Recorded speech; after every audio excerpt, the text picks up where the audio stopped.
what do you think? Because I think any of us that you kind of look at objectively middle school, right? And whether you look at the curriculum and the arbitrariness by which people set bars and say you need to do this and you need to do that, or you look at the sort of overactive pack behaviors that happen when you combine this homogenous group of kids together in a very unnatural environment, right? And you wonder why bullying goes on.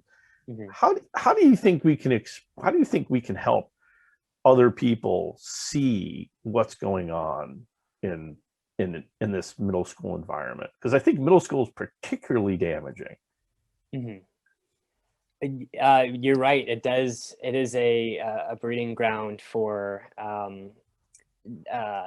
cliques and bullying and every evolutionary behavior gone awry because you've homogeneously grouped these kids, right? Yes. How do we expose people to that? Because fantastic that you had that realization, you know, and had that contrast in your life, right? That is you know, good for you and good for your family, right? I wonder, like, how do we let other parents know that? I think what would be useful for that is parents having honest conversations with their kids about what's actually going on, taking a look at the kind of work they're doing and talking to them about, is this really, do you feel like you're getting a lot out of this? Do you feel like this is draining you? Do you feel like this is inspiring you? I just remember one of the things in that 3.5 weeks, I just felt more and more drained, and my parents were noticing as time went on that I was tired all the time, even though I was managing barely to get through the workload. It was just sucking the life out of me.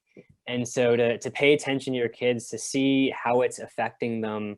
I, in a few of my classes, would look at the kids around me and they would have just the darkest circles under their eyes.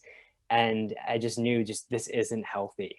So for parents to, I think, to talk to their kids about it, is incredibly useful, to just pay attention, be more aware. So I think maybe a lot of parents think, okay, this is just the way it works. This is school, and let their kids go off and kind of go hands off. And I mean, not that a parent should micromanage their children completely, but just to be more aware of what's going on and to check in and talk to their kids.